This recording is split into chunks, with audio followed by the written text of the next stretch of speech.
Welcome to So Much Fun. I'm Colleen Murphy and I teach sewing. About a year ago, I did a video as a tour of our classroom. And since that time, I've made some changes and I wanted to share those with you. We're going to look at some new wall hangings. I've got some new machines. People comment about how I like to organize, and I want to share my organizational tips with you. And there are some new pieces of equipment I want to share with you. So why don't we get started? My most recent addition to my wall hangings is this one that says Fabric, Cut, Stitch, Create, and Sew. And actually, these were two kits that I bought many years ago from Sewing with Nancy. And I decided it was time to take them out of their packages and make a wall hanging. And I'm pretty happy with it. You may have noticed this one when we were talking about the first quilt. This is obviously is an elephant, but it's a art quilt, which is what I really do enjoy. Putting something together like this, it's fun for me, and I intend to do more like it. Next to the elephant quilt, I have a portrait quilt of our granddaughter, and again, it's art in my mind. I did intentionally use some vibrant colors rather than trying to make it with skin tone colors. I wanted to do something fun with that. My most recent quilt, and this is in commemoration of my 80th birthday. I started that a couple of years ago. And what's interesting about this quilt is that the design is at a 30-degree angle, which I felt was a challenge for me, and I really did enjoy it. It was something entirely different than I've ever done before. I can't say that I'll do another one like it, but this was a fun project, and I'm really happy that I did it. While we're here at the quilt, I've moved the ironing stations to this area. I did it on purpose because I want people to have to walk away from their sewing machine when they're going to press their fabric. Sewing is a rather sedentary activity, and I'm not of the thought that you need to have it all right there within arm's reach. I much prefer that you have to get up from your chair, walk across the room to do your pressing. I think it's important that you get some movement and not stay so stationary when you're working on a project. You might notice that I have a little sign on each ironing board. It says, always use a pressing cloth to protect your fabric. I have my sleeve boards and other pressing hams. I have spritz water. I don't put water in the irons. I have other pressing cloths to protect fabric. Very important because we have had some disasters through the years. So all of the things that you need when you're going to press are right here in this one area. Let's talk about the sewing machines. Since the last video, I have made some changes. I now have a Juki that is a manual. It's not computerized, and that one is used for quilting. It only does a straight stitch, and quilters love it. Then this one is the 735. This is actually the most recent one, and it's also designed for quilting, but yet you can do clothing as well. But it does say right on the front of the machine, Patchwork Edition, so it's really designed more for quilting.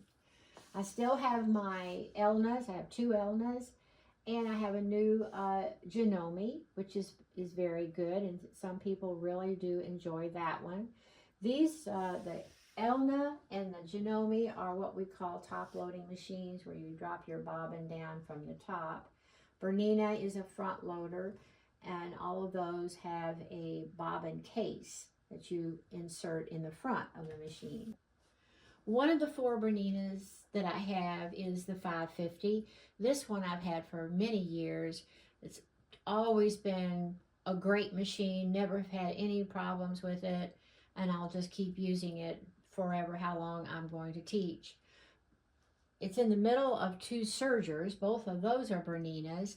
The one on the left is the 460, and I must say I really do like it. It's my latest serger. What's nice about that one, it has a guide that helps you with feeding your fabric so that you keep it in line with the blade. And it has a knee lift. I love knee lifts. Every machine I have has a knee lift. And that's a personal choice. I try to encourage people to use it because it enables you to raise and lower the foot using your right leg rather than having to reach around with your hand to raise and lower the foot. And then this other Bernina, the 1150, is one that I've had for a few years, and it's also been a good one. At one point, I had about 5 sergers, but now I'm down to 3, and I think that's all I'm going to really need. Okay. My third serger is the Baby Lock, and their fame is self-threading. But let me tell you, I don't care anything about that. I tie on my threads. I don't care what the machine can do. I much prefer to tie on the threads and thread them through rather than using the automatic threader. Another Bernina, this one is the 750. Again, bought it many years ago. It also has the embroidery module that I have that option of being able to embroidery with it. It's also been great in terms of not ever having any issues with it. And I know that not everybody wants to make the investment of a Bernina, but if you ever do, I don't think you'll ever be sorry. Here is a cover stitch machine. It looks like it's a serger, and essentially it is a serger, but it only makes 2 stitches. It either does the cover stitch or it does a chain stitch. That's it. And it can be temperamental. I will have to say I have a love-hate relationship with it. When it works right, I'm thrilled with it, and when it doesn't, I'm not so happy. But for the most part, it's a great machine, and you would use the cover stitch when you're working with knit fabrics. Let's say you want to put a hem on a t-shirt, then you'd want the cover stitch for that. Next to it is the Viking, and I think I talked about this in the other video, how I have a cabinet that opens up, and I have it in that position now so that when students are working on large pieces of fabric such as a quilt or window treatments, that they have the space to keep the fabric off the floor, and it works out really nice to have that surface so that you don't have to be dealing with a lot of fabric in your lap. All right, while we're back here in this room, I want to show off my cabinets that I started about 3 months ago. I like to watch YouTube also, and so I saw this one where this woman had this organizational cabinet, and she had placed any number of things in it. But when I saw it, I immediately knew I had to have one. Why I like it so much that I could label each drawer. And this entire thing is nothing but Bernina feet. And I absolutely love it. So with having 4 machines, it's very easy, since they're not all side by side, to have them scattered everywhere. And so now I know exactly where all my feet are, and I can just come in here, and some of them I'll use a divider. All of them I put a piece of felt in the bottom of it so that the feet would stay in place. And it has just made the biggest difference in my life when it comes to my Bernina feet. These feet up here, too large to put in one of the drawers. This is the circular foot, and then I have 2 feet which I haven't used yet. They're blind stitch feet for the sergers, so I need to experiment with those before I put them on the sergers. Next to that one, I was so happy with it. Then one of my students came in one day and said she'd been to TJ Maxx and she saw some similar to that. So of course I had to go there, and I found this one, and I use it for all of my needles. And again, I have that ability to put a label on there. I absolutely love my labeler. I couldn't live without it. And now I have all of my needles, and if I have ballpoint needles, I'm able to put the divider in so that they are easily seen. And I have one drawer for the serger, and then I have special needles for the gamble. So this is another one that has been wonderful, because before, the little cabinet that I was using was way too small, and this really allows me much better use of being able to see where my needles are. Over here on the left. So then I bought this one. I was so happy with it. Then I went back the next day and I bought another one. And this one over here on the end is for my rotary blades. And again, I have 3 different size rotary blades, so they each have a drawer for it. And then I can add other things in the other drawers. I haven't completely filled that one up. But this has been a huge improvement over my organization. Up above, you open the cabinet, I have buttons. I have lots and lots of buttons. I have them identified by color. And I don't know that there's ever occasion for me to ever have to buy a button again. And then, of course, I make this available to my students. When they need a button, we just come back here and find one. Over here, I have a small selection of fabric. I didn't have any room for these on the bottom shelf, so they're just there. They're not in any particular order. And then I have some knit fabric for garments that may happen or may not happen. And up at the top, there is, I think, some flannel and some miscellaneous things up there. So I didn't have room for these anywhere else, so this is where they wound up. Down here at the bottom, I have all kinds of binders with patterns in them.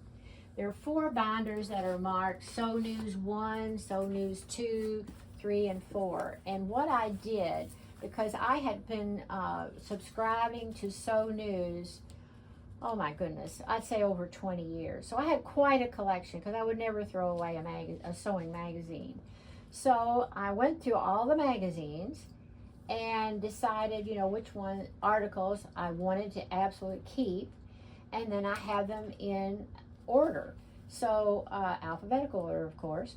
And so here I have the directory, and behind this where it says basic skills, all of these were basic skill articles throughout the years, and it just goes on. It took 4 binders for me to keep all the articles that I wanted to keep. So I really like this because I've eliminated a lot of unnecessary magazines. Then I also have a couple of very large binders with patterns. And again, they're in alphabetical order. And I can just flip through here and find whatever I'm wanting to do. And with these patterns, when students say something to me about they would like to make, let's say, a bath wrap, I know I've got a pattern in here for that. Here's one called Pucker Jacket. Pucker Jacket was something that I made probably 50 years ago. But if I want to make it again, I can refer to this, and it's going to tell me how to do it. So I've got 2 big binders on nothing but patterns, whether they're quilting patterns or they're garment patterns. But, you know, I don't ever throw anything away like that, because I never know when a student comes in and they're going to make a request to learn something, that I have a resource that will help them. This is probably my most important binder, because it contains all the directories of what I have in the class. First off is the AccuQuilt Go. I have several dies. They're all listed here by number and the size of what they are, or the shape.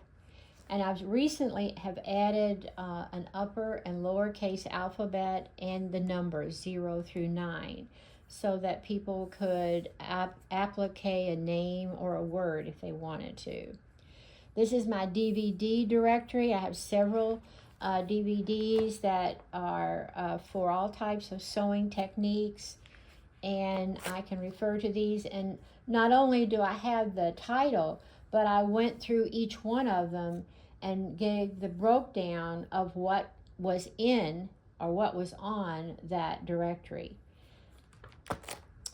And then I think I've already talked about my binders in the back room, but I have included the directories for those as well. This particular one has to do with the binder that has the quilt patterns. And then I have one here, a binder that is on the articles. So I have binders and directories for everything. All my sewing books are listed here, and they're broken down by category: dressmaking, fashion design, fitting, alterations, home decor. And then, of course, the most that I have is the quilt book directory. I think I have over 300 books. And so anytime I get a new book, I want to add it to my directory as well. And it's great because when somebody says, I think I want to make a placemat, I can come to this directory and go through the titles and find the one that I think would be the best one for that project. So as I say, I have a lot of them. And then here is the handout that I think I talked about in the other video that I use when someone brings their sewing machine and they need help in learning how to use it. And I have a 4-page handout, and I have extra copies, and I keep it in this binder. Here is a list of the rulers that I have, my inventory of rulers. This is telling me what patterns I have in each of the drawers that I have in my pattern cabinet. So like drawer 1, on the left I have crafts and then followed with aprons. And on the right I have jackets and then I have dresses. So I can look at this, but of course I have labels on the front of the cabinet drawers too that say what is in each drawer. But I like to know before I even go there where I need to look. And with all of the patterns that I have a spreadsheet on them. So this one has to do with accessories. And I break it down by the pattern number, the pattern brand, the size, that this category is accessories, whether or not I've ever used it, when the pattern was printed, and a description. So I can look through these fairly quickly to find one that I think I would want to use. That's before I go to the pattern cabinet. Also, I have back here the handout I use for when somebody needs to learn how to use a serger. This is a body measurement chart that I recommend people write down what their measurements are so that they get the correct pattern size. And there are some projects that I have just added the instructions to because these are instructions that I have written on how to do something. And this one is on making an apron. This is on how to make a clothesline rope bowl. Here's one for a jelly roll quilt. And again, this is not copying another pattern. These are my words telling a person how to do it. Here's one on how to make hidden loop window treatments. I don't get as many requests for home decor projects as I do for quilting and clothing. Here's one called Line Zipper Pouch with zipper tabs. So we've made a lot of microwave bowl cozies, and I've written a little poem that you can put in with your bowl cozy to help people know what those are. We do a lot of binding with quilts, and I have a chart for us to help to learn how much we need to cut for our binding. And then this is just about the basics, how to make mitered corners. Another card that I bought, Quilters Need to Know. After that, I have, this is my worksheet, you might say. When somebody asks me to do a quilt for them, I want to record who they are, when they brought it, when I finished it, what size the quilt is. I keep a document on all of the quilts that I have made. And I think that pretty much takes care of it. So there's a lot of information in this binder, and I really don't want to ever lose it, which I don't think I will. Here's the pattern cabinet, and I have labeled them, and that way, you know, I don't have to think about it. I know when I open this top drawer right here, right in the center, I'm going to find my blouses and tops. Behind those will be my vest, and behind the vest will be the accessories. So I'm going to open this up. I know it might look messy, but there is an order to it, and I put them in alphabetical order and numerical order if I should have more than one of the same brands. And then the ones that I can't have upright like this, they're too large, then I put them over here on the side. But this has been the greatest gift I could ever have received, and a woman was very nice to have given this to me. I'd always wanted one, and finally, after a lifetime, I have one, and I will always be grateful to her for this gift. Okay, here is the AccuQuilt Go Big. It's the model that I have. And what this is, I have now the electric model. I used to have the one where you'd have to turn a crank in order to feed the dye through. But you can take, and I have at least 30 or more dyes that you place your fabric on, and then you feed it through here, and it cuts to perfection that particular shape. So it, in a sense, it's something like a Cricut, but it's only for fabric. You can cut, they claim up to, I think, 6 layers of fabric at a time. I would never go beyond 4, and sometimes I only use 2. It just depends on the fabric itself. But it's a great addition to what I can offer students who are, let's say, do want to have a shape that they are having difficulty doing themselves with just a ruler and a rotary cutter. And they can get a much more precise cut with the AccuQuilt Go. Now the AccuQuilt Go is sitting on my pattern cabinet. Above the AccuQuilt cutter, I have a pegboard, and I've placed all my, or most of my rulers, those that I could hang, I have put them up here, as well as having all the oil that I use, like for oiling my sewing machines. Below that, I have all my starch bottles or cans here, so I know exactly where they are. I know they're not close to where the ironing boards are, but I don't care about that. I want them in one place, and I want to be able to find them quickly. So again, my oil is up here, starch is here, and most of my templates, not all, are right here on the wall. Okay, this part, very few people ever see it. It's just kind of hidden away, and they just don't know that it's even here because we're in the furnace room for one thing. But it's a very important room.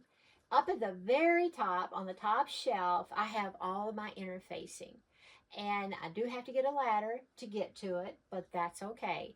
So I have quite a collection of interfacing, and I know what it is, and when I need it, I can get to it. These other 2 shelves, I have all these plastic bins, and they are mostly fabric for some type of quilting project. And I label them, of course, like this one says Quilts of Valor, Dick Jane. This one says Kits. These are Christmas fabrics. Then I have some other things, such as trims, shelf liner. Things that I know at some point in my life, I'm hoping I'll live long enough, that I'll come back here and I know I have it and I will use it. So it just continues on down. I've got like 1, 2, 3 shelves, and then, oh, actually 4, and then I even have them on the floor. So there's lots of fabric here, but it's organized. I know what I have here. That's the important part. It's just, there is a pattern to it, and I know it, so you'd probably have to ask me if you want to find something. I can tell you where it is. Now, straight back, I have some bolts of fabric, white and black, that I can use for a backing on a quilt. Below that, I have more fabric. I think those 2 bins are nothing but red, black, and white fabric. Below that, I have upholstery fabric, which I have an intention to make handbags. And to the right of that fabric, I have all of my DVDs that I showed you the directory for those. So that's where I keep them. Below those, that bottom shelf is mostly white fabric that I can pull from when I'm wanting to do a project. Maybe it's a small quilt and I have enough to use for that. The bottom has my hand vacuum, and it also has some more fabric that's stored away in those bags. On this very top shelf, I have things that I rarely use. In fact, this one bin that has fabric samples, I put those together at least 35 years ago. I just can't let them go because I'm afraid somebody's going to walk in one day and ask me questions about different types of fabric, and I would have a sample for it. I have a sewing machine case that you can use, a projector, but those things rarely are used. On this shelf, I have wool, home decor, fleece, how to restyle, uh, and ultra suede. Again, the need for these isn't very often, but it is here for me.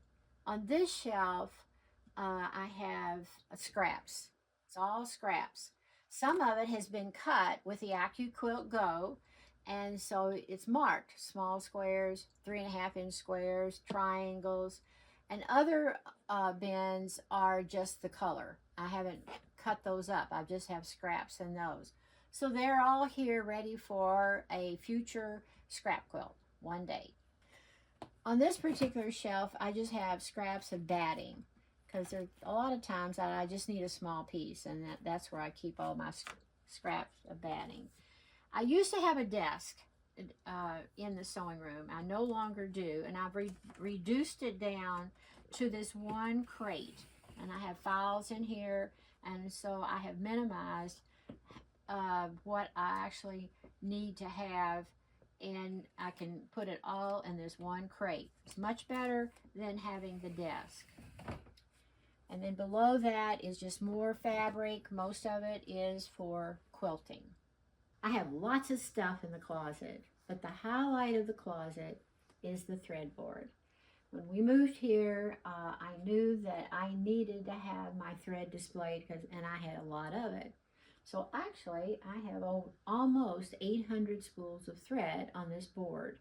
And for the next homeowner, they can remove this because it's just screwed to the wall. It's just a piece of plywood, and it's all spaced out perfect for my spools of thread. But it's been great. I absolutely love it. I know other people have different ways of organizing their thread, but this is the best way for me. Now, there's lots of other things in here. I'm not going to go through all of them, but I have them organized. I know what they are, and when I need to get to them, I can. And that's what's so important, that you know what you have and you can find it. I know I've talked about the table before, but I'm always changing it. And my latest change is this basket. At Christmas time, one of my students gave me a basket full of food, and that was great. But I thought, well, I want to keep the basket, and what can I do with it? Well, it works great for my table because I just have all sorts of things here that I can reach for. Soap, you know, I'm big on using soap to mark your fabric. I have, you know, a seam ripper. I have lots of seam rippers. I've got my magnet when I want to pick up pins off the floor, my pins, my fabric markers, rulers, just a whole assortment of tools are available in this basket. And if there's a situation where we need all the space we can get on the table, then all I have to do is just pick up the basket rather than having to pick each one of these items that's in the basket, and it just makes it a lot simpler. I hope you've enjoyed seeing all of my changes and additions that I've made to the sewing room.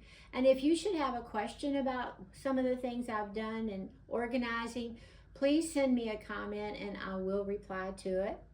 And I'd also appreciate it if you would subscribe and have so much fun.